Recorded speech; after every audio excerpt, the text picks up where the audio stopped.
अभिनंदन, आभार आप सभी को मेरी तरफ से सादर प्रणाम। मेरे प्रिय विद्यार्थियों, आज वाक्य विचार के अंतर्गत हम वाक्य भेद के बारे में चर्चा करेंगे, लेकिन उसके पहले एक छोटी सी मोटिवेशनल स्टोरी इसे कहें या एक पंक्तियों में बद्ध स्टोरी कहें। जब नाश मनुष्य पर छाता है, जब नाश मनुष्य पर छाता है, पहले विवेक मर जाता है। अर्थात विनाश काले विपरीत बुद्धि। जिसका विनाश होना होता है उसकी बुद्धि भी सही से काम नहीं करती, सही दिशा में हार्ड वर्क नहीं करता है। तो आइए हम लोग सही दिशा में हार्ड वर्क करते हैं। करना है तो करना है, गिर जाए तो मुझे संभलना है। जब मुझको आगे बढ़ना है तो करना है तो करना है। वाक्य के भेद। वाक्य में भेद मुख्यतः दो आधारों पर किए जाते हैं, अर्थ के आधार पर, ठीक है, और रचना के आधार पर। तो सबसे पहले हम जानते हैं अर्थ के आधार पर वाक्य के भेद यहां दिया है, ठीक है। अर्थ के आधार पर वाक्य के भेद 8 प्रकार से वर्णित किए जाते हैं। विधानवाचक, प्रश्नवाचक, निषेधवाचक, संकेतवाचक, विस्मयादिवाचक, संदेहवाचक, आज्ञावाचक, इच्छावाचक। अब एक एक करके देखते हैं। विधानवाचक वाक्य, इन वाक्यों के द्वारा किसी कार्य के सहज एवं सामान्य रूप से, सहज माने सरल, सामान्य का मतलब सिंपल रूप से, साधारण रूप से पूर्ण होने का पता चलता है। साधारणतः कोई बात कह दी जाती है, स्पेशल उसके लिए कोई शब्दों का चुनाव नहीं किया जाता है, उसी को हम विधानवाचक वाक्य कहते हैं। जैसे दिए, नदियां बह रही हैं, सामान्य सी बात है, नदियां बह रही हैं। जब नदियां नहीं बहती, रुक जाती, तब थोड़ा स्पेशल हो जाता। नदियां बह रही हैं, सूर्य उदित हो गया, सामान्य सी बात है, डेली उदित हो रहा है। गाय चारा खा रही है, सामान्य सी बात है। विनीत ने पूजा कर ली, ये भी सामान्य सी बात है। ऐसा नहीं कि पूजा की और भगवान प्रकट हो गए। प्रश्नवाचक वाक्य, इन वाक्यों के द्वारा किसी भी व्यक्ति से प्रश्न पूछा जाता है। तुम क्या कर रहे हो? यदि तुम मिल जाओ जमाना छोड़ देंगे हम। यदि तुम मिल जाओ, अर्थात ये प्रश्न है, तुम मिलोगे तभी हम जमाना छोड़ेंगे। उसी तरह तुम क्या कर रहे हो, तुम्हारा क्या नाम है, आप कहाँ रहते हैं, तुम्हारी मम्मी क्या कर रही हैं, दुनिया भर के प्रश्नवाचक वाक्य है। रुको, तुम कहाँ से आ रहे हो, है ना, बहुत सारी बातें हैं। आइए अब चलते हैं निषेधवाचक वाक्य। इन वाक्यों के द्वारा कोई कार्य न करने या न होने का पता चलता है। निषेध का मतलब मना करना, अर्थात न करना। जैसे पेट्रोल पंप पे लिखा होता है धूम्रपान निषेध है, यानी धूम्रपान करना मना है। जैसे मेरा कार्य पूरा नहीं हुआ, आज मैं बाजार नहीं जा पाई, आज फिर लाइट नहीं आई, अर्थात जिसमें निगेटिव पॉइंट हो, नहीं का प्रयोग। आज मिस्टर भाटिया ऑफिस नहीं आए, नहीं का प्रयोग। अब देखिए संकेतवाचक, इन वाक्यों के द्वारा संकेत किया जाता है जिससे एक क्रिया की दूसरी क्रिया पर निर्भरता दृष्टिगत होती है।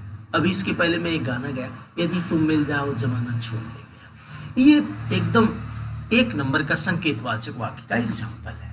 तुम मिलोगे तभी हम जमाना छोड़ेंगे, अन्यथा हम छोड़ने वाले नहीं है, इसी जमाने में हम रहेंगे।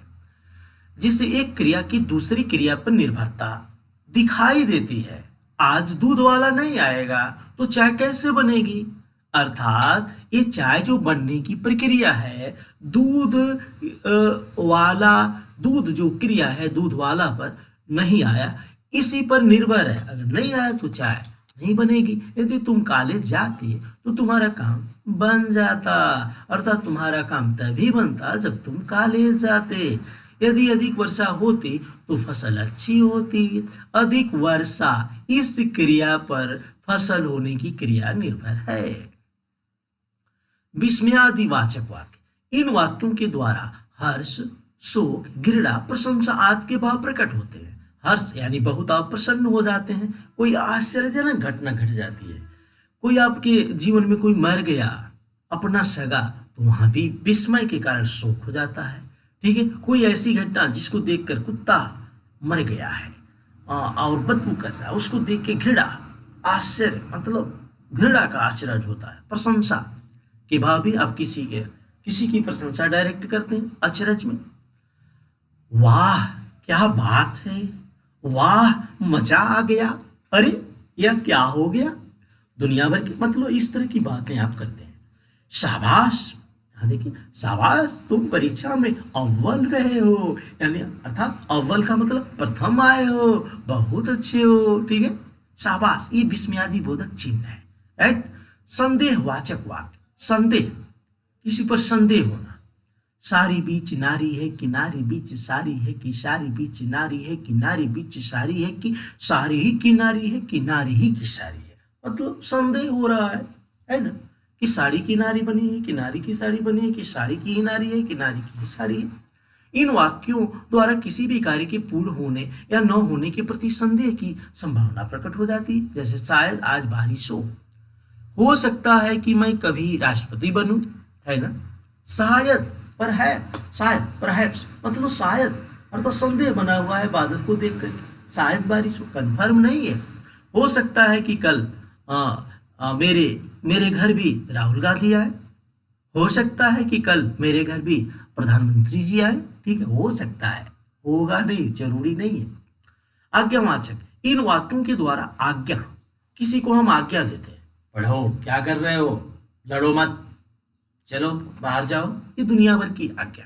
प्रार्थना, अनुमति आदि का बोध होता है। जैसे रिक्त स्थान की पूर्ति करो, ये आज्ञा देता है कि जो खाली स्थान है चैप्टर में उसको पूरा करो। रवि तुम कक्षा से बाहर निकल जाओ, गेट आउट, है ना। तो ये क्या है, ये जो है मिस टीचर जो है बच्चे को आज्ञा दे रहे हैं कि तुम बाहर निकलो। इच्छावाचक वाक्य, इन वाक्यों के द्वारा दूसरे के लिए इच्छा या आशीर्वाद आदि का ज्ञान प्राप्त होता है। जैसे लोग कहते हैं तुम खुश रहो, अर्थात मेरी इच्छा है कि तुम खुश रहो, ईश्वर तुम्हारी सहायता करे, भगवान करे तुम 100 वर्ष तक जियो, हे ईश्वर आज मैं परीक्षा में सफल हो जाऊं, ये भी तो इच्छा है। कुछ लोग मंदिर में जाकर के पूजा करते हैं, देखिए पढ़ेगा नहीं, पूजा करेगा, पूजा करने से सिर्फ थोड़े आप पास हो जाओगे। रचना के आधार पर वाक्य के भेद, रचना के आधार पर वाक्य के 3 भेद होते हैं, साधारण वाक्य, संयुक्त वाक्य, मिश्रित वाक्य। तो इसकी चर्चा हम कल के वीडियो में करते हैं। तो ज्ञान की दुनिया आपको कैसी लगी, आप हमें जरूर बताएंगे। तो ज्ञान की दुनिया में अभी बहुत कुछ बाकी है, वक्त है आपसे विदा लेने का। जय हिंद, जय भारत।